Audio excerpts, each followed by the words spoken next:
Answer जो question गलत हुए हैं और जो सिली मिस्टेक से गलत हुए हैं उनका आंसर करने की कोशिश, उनको ढूंढने की कोशिश करो कि भाई सिली मिस्टेक से कौन से गलत हुए मेरे, मुझे कौन सा क्वेश्चन आ रहा था और मैं सही कर सकता था उसे। And try to solve as many question as possible.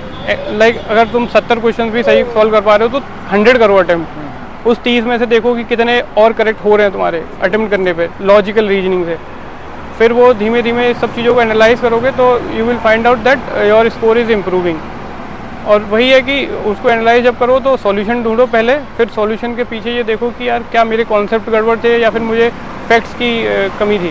तो वो सब चीज़ें देखनी है, वो धीमे धीमे हो जाएगा। करंट अफेयर के लिए क्या चीज़ें पढ़ा जाता है? करंट अफेयर के लिए काफ़ी सोर्सेज हैं। न्यूज़पेपर तो पहला एंड सर मेरा पहला इंटरव्यू था ये। अटेम्प्ट कितना दिया आपने? ये मेरा 7th अटेम्प्ट है। 7। इसके पहले जो आपने अटेम्प्ट दिए थे उसमें क्या चीज़ें हुई थी? उसमें मेंस लिख रहा था बट इंटरव्यू तक नहीं पहुंच पा रहा था। आपको क्या लगता है इस बार क्या इम्प्रूवमेंट हुआ कि आप यहाँ तक पहुँचे?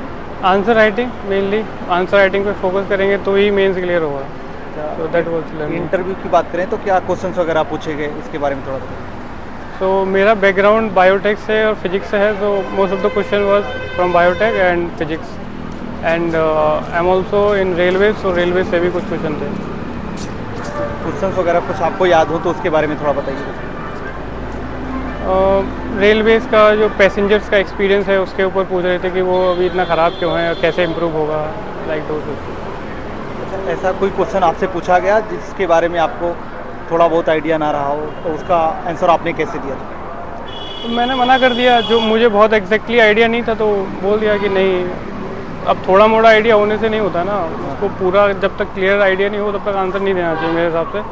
तो मैंने जो भी मुझे समझ में आ रहा था मैंने आंसर दिया और जो नहीं आ रहा था मना कर दिया। तो दे वर हैप्पी दैट ओके। और तैयारी के लिए मीडियम कौन सा था आपका? English medium through out. और ऑप्शनल सब्जेक्ट क्या रहा आपका? ऑप्शनल फिजिक्स था मेरा। और तैयारी आपने कैसी की, मतलब कोचिंग वगैरह किया था? कोचिंग की थी मैंने शुरुआत में फर्स्ट अटेम्प्ट में, उसके बाद फिर सेल्फ स्टडी करी।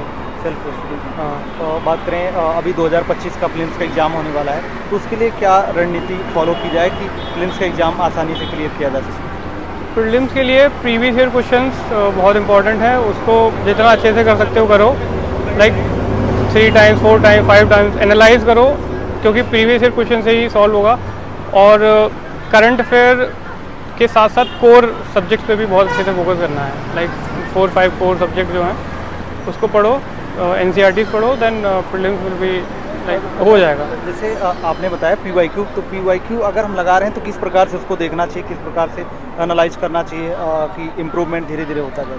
PYQs तो टिप्स पे होने चाहिए मेरे हिसाब से। पूरा मतलब अगर किसी ईयर में कोई क्वेश्चन आया हुआ है तो उसका आंसर सहित पता होना चाहिए, और जो भी उसमें ऑप्शंस है ना उसका भी डिटेल पता होनी चाहिए कि वाई दिस ऑप्शन। में 4 ऑप्शन में से 4 ऑप्शन क्यों चुने UPSC ने, तो 4 ऑप्शन का भी कुछ ना कुछ तो लॉजिक होगा ना। तो वो उसको भी थोड़ा सा डिटेल में पढ़ लोगे तो फिर अगले जो प्रीलिम्स है उनमें इजी हो जाएगा। तो क्या यही PYQ करें या फिर मॉक टेस्ट वगैरह कोचिंग का लाके? पहले तो PYQ ही करना है, फिर जब PYQ तुम्हारा टिप्स पे आ जाए तो फिर मॉक सॉल्व करो, बिकॉज थोड़ा करंट अफेयर का भी आइडिया लेना होता है। बट वो मॉक केवल प्रैक्टिस के लिए होते हैं, एग्जाम लाइक कंडीशंस में मॉक सॉल्व करने के लिए, कि जब 2 घंटे बैठ के कैसे सॉल्व करोगे। तो लाइक मॉक्स का इतना रिलेवेंस हो सकता है, लेकिन PYQ तो पहले करने हैं।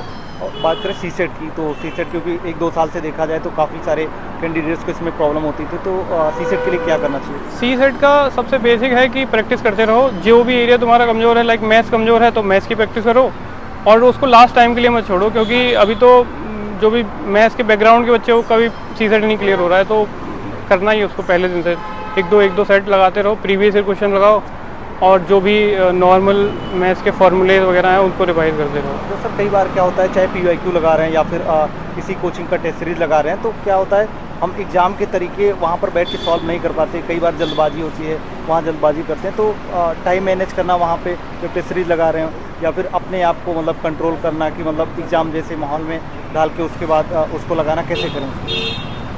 बेसिक वही है कि जैसा एग्ज़ाम, जैसी कंडीशन में हमको एग्ज़ाम देना है वैसी कंडीशन में ही हमको टेस्ट लगाने हैं। अब ये नहीं कि आप 20 क्वेश्चन सॉल्व कर रहे हो, 30 क्वेश्चन सॉल्व कर रहे हो, वो फिर उतना हेल्पफुल नहीं है। आप अगर 100 क्वेश्चन का पेपर है तो 100 एक साथ बैठ के सॉल्व करो एंड एनालाइज योरसेल्फ कि कहाँ कॉन्सेंट्रेशन लैप्स हुआ। 1 घंटे बाद कॉन्सेंट्रेशन लैप्स हो रहा होगा, 1.5 घंटे बाद हो रहा होगा, तो कहीं ना कहीं वो कंसंट्रेशन लैप्स हो रहा होगा और उसको इम्प्रूव करने की कोशिश करनी है। 2 घंटे उसको बैठ के सॉल्व करो, that would be very helpful. Test लगाने के बाद भी जब उसको एनालाइज करते हैं हम, तब वहाँ पे प्रॉब्लम होती है कि जितना टाइम, मान लीजिए 2 घंटे हमने टेस्ट लगा दिया, उसके बाद अगर हम उसको एनालाइज करने जा रहे हैं तो वहाँ पर शायद उतना अच्छे से नहीं कर पाते हैं, तो उसके लिए कोई टिप्स आप? उसके लिए देखिए वो बहुत ट्रायल एंड एरर वाला प्रोसेस है, वो एक दिन में तो नहीं आएगा। तो जब पहला टेस्ट हम एनालाइज कर रहे होंगे तो try to find out the answers, जो क्वेश्चन गलत हुए हैं और जो सिली मिस्टेक से गलत हुए हैं उनका आंसर करने की कोशिश, उनको ढूंढने की कोशिश करो कि भाई सिली मिस्टेक से कौन से गलत हुए मेरे, मुझे कौन सा क्वेश्चन आ रहा था और मैं सही कर सकता था उसे। And try to solve as many question as possible. Like अगर तुम 70 क्वेश्चन भी सही सॉल्व कर पा रहे हो तो 100 करो अटेम्प्ट। उस 30 में से देखो कि कितने और करेक्ट हो रहे हैं तुम्हारे अटेम्प्ट करने पे लॉजिकल रीजनिंग से। फिर वो धीमे धीमे सब चीज़ों को एनालाइज करोगे तो you will find out that your score is improving. और वही है कि उसको एनालाइज जब करो तो सॉल्यूशन ढूंढो पहले, फिर सॉल्यूशन के पीछे ये देखो कि यार क्या मेरे कॉन्सेप्ट गड़बड़ थे या फिर मुझे फैक्ट्स की कमी थी। वो सब चीज़ें देखनी है, वो धीमे धीमे हो जाएगा। करंट अफेयर के लिए क्या चीज़ें पढ़ा जाता है? करंट अफेयर के लिए काफ़ी सोर्सेज हैं। न्यूज़पेपर तो पहला एंड प्राइमरी सोर्स रहता है, लेकिन वही है ना कि न्यूज़पेपर को बहुत ज़्यादा अच्छे से पढ़ नहीं पाते बच्चे, तो उसके लिए फिर वो PT 365 मैगजीन्स वगैरह रहती है तो उसको पढ़ सकते हो। लेकिन न्यूज़पेपर को भी थोड़ा आइडिया लेते रहना चाहिए कि हाँ क्या चल रहा है। अच्छा, जैसे डेली बेसिस पे बहुत सारे यूट्यूब पर चैनल्स हैं जो कि न्यूज़पेपर को कवर करवाते हैं, समरी में कवर करवाते हैं, वो पढ़ना ठीक है या फिर न्यूज़पेपर लाएं या मंथली मैगजीन से कवर किया जाए? न्यूज़पेपर इन माय ओपिनियन अपने आप पढ़ो, अंडरस्टैंड करने की कोशिश करो जो भी कर पा रहे हो, फिर उसके बाद कोई एक सोर्स देख लो जो डेली न्यूज़पेपर डेली न्यूज़ दे रहा हो टॉपिक वाइज, क्योंकि न्यूज़पेपर के बेसिस पे वो सेलेक्ट कर लेते हैं कुछ कुछ थीम्स और वो UPSC के अकॉर्डिंग जो भी रिलेवेंट होता है उसको प्रेजेंट कर देते हैं। तो मेंस की स्ट्रेटजी की बात करें तो थोड़ा शॉर्ट में मेंस की स्ट्रेटजी क्या रहती है उसके बारे में? मेंस की स्ट्रेटजी देखो, मैं तो मुझे लगता है कि बहुत सही कैंडिडेट नहीं हूँ, क्योंकि मेरा 3-4 मेंस लिखे, मेरा ये पहली बार मेंस क्लियर हुआ है। लेकिन अगर जो भी मुझे समझ में आता है उसमें ये है कि आप आंसर राइटिंग करो जितनी भी कर सकते हो और प्रीवियस ईयर क्वेश्चन को सॉल्व करो।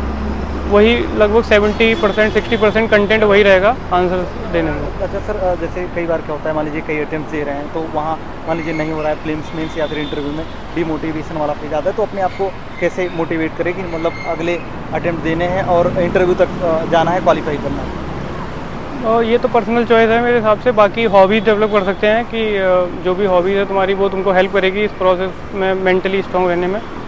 और बाकी डिसाइड करना यार कि एक अपर लिमिट रखो कि अटेम्प्ट की, यार इतने अटेम्प्ट के बाद मुझे नहीं देना है इसको, तो वो हेल्प कर सकता है। और थैंक यू वेरी मच।